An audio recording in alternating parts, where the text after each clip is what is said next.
அகிலம் நியூஸ் நேயர்களுக்கு வணக்கம். இன்றைய நாளுக்கான இரவு நேர பிரதான செய்திகள். விரிவான செய்திகளுக்குள் செல்லும் முன்னதாக முதலில் இன்றைய தலைப்புச் செய்திகள்.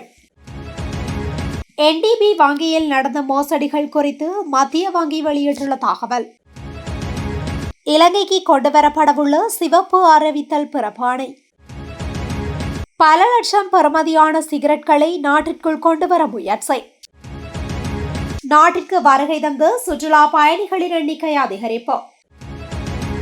லிட்ரோ எரிவாயு தொடர்பில் வெளியான தகவல். கடற்படையினரின் அதிரடி நடவடிக்கை. இலங்கை கடல் பகுதியில் 200 கோடி ரூபாய் மதிப்புள்ள ஹெரோயின். தொடர்ந்து முற்றுகையிட்டுள்ள அமெரிக்கா. ஹோர்மோஸ் நீரிணையை மீண்டும் மூடிய ஈரான். தங்கத்தின் விலையில் ஏற்பட்டுள்ள அதிரடி மாற்றம். ஹோர்மோஸ் நீரிணையில் எண்ணெய் கப்பல் தொடர்பான விரிவான செய்திகள். NDB வங்கியில் இடம்பெற்ற நிதி மோசடிகள் குறித்து விசாரணை நடத்த வெளிநாட்டு நிபுணர்களை கொண்ட ஒரு முன்னணி சர்வதேச நிறுவனத்தை நியமிக்க இலங்கை மத்திய வங்கி தீர்மானித்துள்ளது.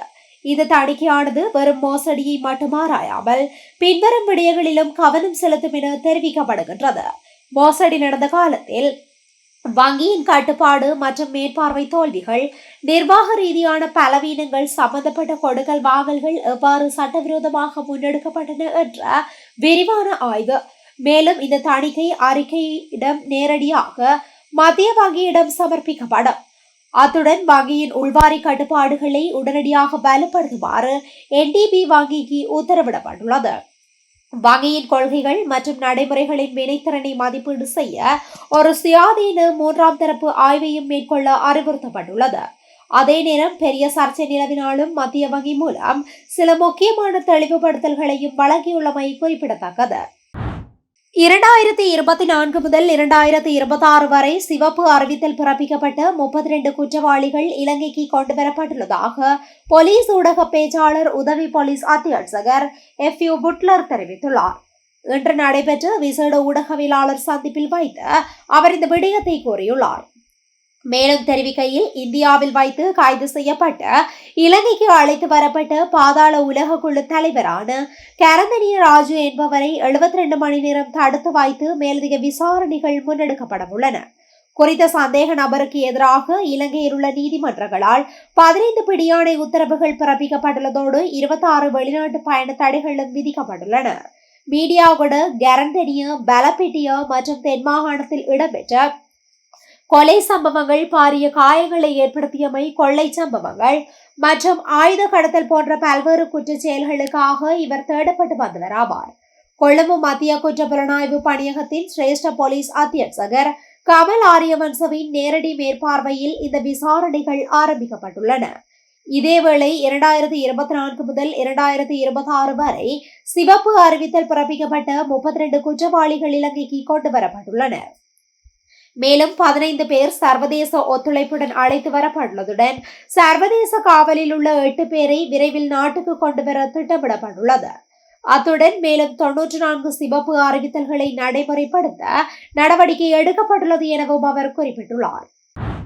இலங்கைக்கு கடல் வழியாக கடத்தப்பட்ட இருந்த 91 லட்சம் மதிப்பிலான 7 லட்சம் வெளிநாட்டு சிகரெட்கள் மற்றும் அவற்றை கடத்த பயன்படுத்திய வாகனம் என்பன போலீசாரால் பறிமுதல் செய்யப்பட்டுள்ளது.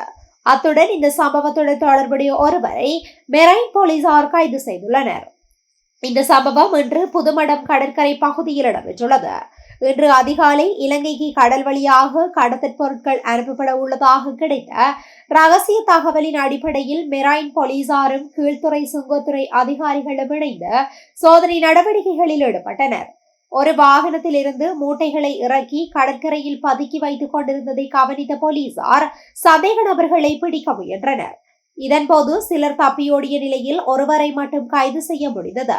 அங்கிருந்த 35 மூட்டைகளை சோதனை செய்த போது அதில் 7 லட்சம் வெளிநாட்டு சிகரெட்கள் இருப்பது கண்டறியப்பட்டது. மேலும் விசாரணையில் இந்த சிகரெட்கள் இன்று அதிகாலை படகின் மூலம் இலங்கைக்கு கடத்த திட்டமிடப்பட்டிருந்தது தெரிய வந்துள்ளது. இதனை அடுத்து புதுமடம் மேற்கு தெரு பகுதியை சேர்ந்த முருகன் என்பவரை கைது செய்த மெரைன் போலீசார் சிகரெட்கள் மற்றும் சரக்கு வாகனத்தை பறிமுதல் செய்து சுங்கத்துறையிடம் ஒப்படைத்துள்ளமை குறிப்பிடத்தக்கது. இந்த ஆண்டின் தொடக்கத்திலிருந்து நாட்டிற்கு வருகை தந்த சுற்றுலா பயணிகளின் எண்ணிக்கை 8 லட்சத்தை தாண்டியுள்ளதாக இலங்கை சுற்றுலா மேம்பாட்டு ஆணையம் தெரிவித்துள்ளது. இதன்படி ஏப்ரல் மாதத்தின் முதல் 15 நாட்களில் 68,961 சுற்றுலா பயணிகள் நாட்டிற்கு வருகை தந்துள்ளதாக ஆணையம் சுட்டிக்காட்டியுள்ளது. இதற்கமைய ரஷ்யாவிலிருந்து 3,560 பேரும், ஜெர்மனியிலிருந்து 2,905 பேரும், ஐக்கிய ராஜ்யத்திலிருந்து 6,328 பேரும், சீனாவிலிருந்து 5,100 பேரும், ஆஸ்திரேலியாவிலிருந்து 6,223 பேரும் நாட்டிற்கு வருகை தந்துள்ளதாக தெரிவிக்கப்பட்டுள்ளது. மேலும் கூடுதலாக 19,822 சுற்றுலா பயணிகள் இந்தியாவிலிருந்து வருகை தந்துள்ளமையும் குறிப்பிடத்தக்கது. மே மாதம் முழுவதும் வீட்டு உபயோக எரிவாயுவின் தொடர்ச்சியான விநியோகத்தை உறுதி செய்யும் நிலை இருப்பதாக லிட்ரோ எரிவாயு நிறுவனம் தெரிவித்துள்ளது. ஏப்ரல் மாதத்திற்கு 20,500 மெட்ரிக் டன் எரிவாயு ஏற்கனவே பெறப்பட்டு விட்டதாகவும், மேலும் 17,500 மெட்ரிக் டன் எரிவாயு வந்து சேர உள்ளதாகவும் அந்த நிறுவனம் தெரிவித்துள்ளது. லிட்ரோவின் கூற்றுப்படி தற்போதுள்ள கையிருப்பு மாலைதீவில் உள்ள ஒரு மிதக்கும் சேமிப்பு கிடங்கில் சேமிக்கப்பட்டு வருகின்றது. மேலும் 20,000 மெட்ரிக் டன் கொண்ட மற்றொரு சரக்கு தென்னாப்பிரிக்காவிலிருந்து மாலத்தீவுக்கு அனுப்பப்பட்டு வருகின்றது. இதற்கிடையில் பண்டிகை காலத்தில் அதிகரிக்கும் நுகர்வோர் தேவையை பூர்த்தி செய்வதற்காக திட்டமிட்டபடி தேவையான அளவு எரிவாயு உள்ளூர் சந்தைக்கு வெளியிடப்பட்டுள்ளதாக அந்த நிறுவனம் தெரிவித்துள்ளது. பண்டிகை காலத்திற்கு பிறகும் போதுமான கையிருப்பை தொடர்ந்து வெளியிடுவதற்கு தேவையான ஏற்பாடுகள் செய்யப்பட்டுள்ளதாகவும், ஏப்ரல் 16 முதல் எரிவாயு நிரப்புதல் மற்றும் விநியோக பணிகள் வழக்கம் போல் மீண்டும் தொடங்கும் என்று லிட்ரோ மேலும் தெரிவித்துள்ளது. இலங்கை கடல் பகுதியில் சுமார் ரூபாய் 200 கோடி மதிப்புள்ள ஹெரோயின் போதைப் பொருள் இலங்கை கடற்படையினரால் பறிமுதல் செய்யப்பட்டுள்ளதாக தகவல்கள் தெரிவிக்கின்றன. ஆழ்கடல் மீன்பிடி படகில் மறைத்து கொண்டுவரப்பட்டதாக சந்தேகிக்கப்படும் இந்த போதைப் பொருள் கடற்படையினரின் வழக்கமான சுற்றி வளைப்பு நடவடிக்கையின் போது கண்டுபிடிக்கப்பட்டுள்ளது. உடனடியாக நடவடிக்கை எடுத்த கடற்படையினர் படகை நிறுத்தி சோதனை செய்ததில் பெருமளவிலான ஹெரோயின் தொகுப்பு கைப்பற்றப்பட்டுள்ளது. இந்த போதைப் பொருள் ராமேஸ்வரத்திலிருந்து கடல் வழியாக இலங்கைக்குள் கொண்டுவரப்பட இருந்ததாக ஆரம்பகட்ட விசாரணைகளில் தெரிய வந்துள்ளது. சம்பவத்துடன் தொடர்புடைய நபர்கள் குறித்து மேலதிக விசாரணைகள் முன்னெடுக்கப்பட்டு வருகின்றன. கைப்பற்றப்பட்ட போதைப் பொருள் மேலதிக பரிசோதனைக்காக சம்பந்தப்பட்ட அதிகாரிகளிடம் ஒப்படைக்கப்பட்டுள்ளது. இலங்கை கடற்படை கடல் வழியாக நடைபெறும் போதைப் பொருள் கடத்தலை தடுக்கும் நோக்கில் தொடர்ந்து தீவிர கண்காணிப்பு நடவடிக்கைகள் மேற்கொண்டு வருவதாகவும் தெரிவிக்கப்படுகின்றது.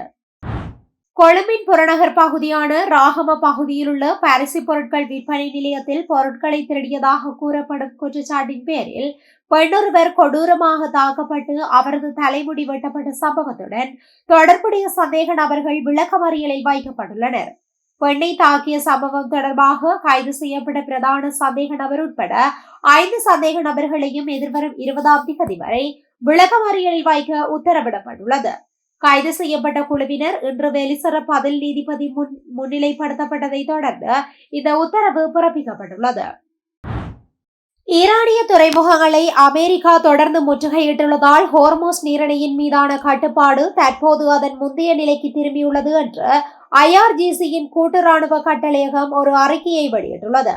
ஈரானின் IRIP ஒளிபரப்பு நிறுவனத்தால் மேற்கோள் காட்டப்பட்ட ஓர் அறிக்கையில் முற்றுகை என்ற போர்வையில் அமெரிக்கா கடற்கொள்ளை மற்றும் கடல்வழி திருட்டு செயல்களை தொடர்ந்து செய்து வருகின்றது என்று IRGC கட்டளையகம் கூறியுள்ளது. இந்த காரணத்தால் ஹோர்மோஸ் நீரிணையின் மீதான கட்டுப்பாடு அதன் முந்தைய நிலைக்கு திரும்பியுள்ளது.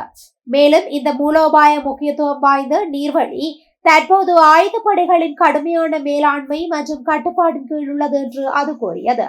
ஈரானிலிருந்து அவற்றின் இலக்குகளுக்கு சென்று திரும்பும் கப்பல்களுக்கு அமெரிக்கா முழுமையான கப்பல் போக்குவரத்து சுதந்திரத்தை மீட்டெடுக்கும் வரை ஹோர்மோஸ் நீரிணையின் நிலை கடுமையாக கட்டுப்படுத்தப்பட்டு அதன் முந்தைய நிலையிலேயே இருக்கும் என்று IRGC கட்டளையகம் தெரிவித்துள்ளது. இதேவேளை அமெரிக்கா ஈரானிடையே ஒரு முழுமையான ஒப்பந்தம் எட்டப்படும் வரை ஈரானிய துறைமுகங்கள் மீதான அமெரிக்க கடற்படை முற்றுகை தொடரும் என்று டொனால்ட் ட்ரம்ப் குறிப்பிட்டுள்ளார். ஏப்ரல் 13 அன்று தொடங்கிய இந்த முற்றுகையால் இதுவரை 21 கப்பல்கள் திரும்பி ஈரானுக்கே திருப்ப வேண்டிய கட்டாயம் ஏற்பட்டுள்ளதாக அமெரிக்க மத்திய கட்டளை பிரிவு தெரிவித்துள்ளது. சர்வதேச சந்தையில் இன்றைய தினம் ஒரு அவுன்ஸ் தங்கத்தின் விலை $4,831 பதிவாகியுள்ளது. இதேவேளை இலங்கையில் இன்று தங்கத்தின் விலை அதிகரிப்பை பதிவு செய்துள்ளது.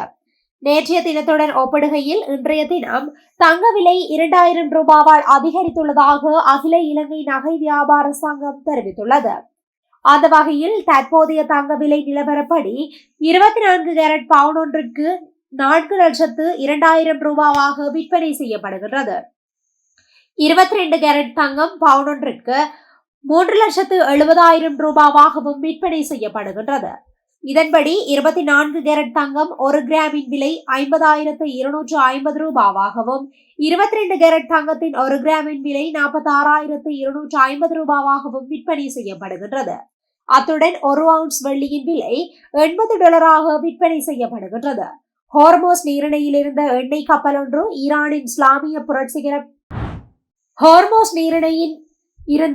கப்பல் ஒன்று ஈரானின் இஸ்லாமிய புரட்சிகர பாதுகாப்பு படையை சேர்ந்த 2 துப்பாக்கி படகுகளால் தாக்குதலுக்கு உள்ளாகியுள்ளது. பிரித்தானிய கடல்சார் வர்த்தக நடவடிக்கைகள் கண்காணிப்பு மையம் குறித்த தகவலை வெளியிட்டுள்ளது. இந்த சம்பவம் ஓமானுக்கு வடகிழக்கே 20 மைல் தொலைவில் நிகழ்ந்துள்ளதாக தெரிவிக்கப்படுகின்றது. எண்ணெய் கப்பலும் அதன் பணியாளர்களும் பாதுகாப்பாக இருப்பதாக தெரிவிக்கப்பட்டுள்ளது என UKMTO மேலும் குறிப்பிட்டுள்ளது. இதேபோல் ஹோர்மோஸ் நீரிணையை கடக்க முயன்ற போது குறைந்தது 2 வர்த்தக கப்பல்கள் துப்பாக்கி சூட்டுக்கு உள்ளாகி இருப்பதாக சர்வதேச ஊடகங்கள் தெரிவிக்கின்றன. இத்துடன் இன்றைய நாளுக்கான இரவு நேர பிரதான செய்திகள் நிறைவடைகின்றன.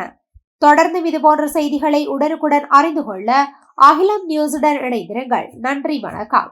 அகிலம், மாற்றத்திற்கான மக்கள் குரல்.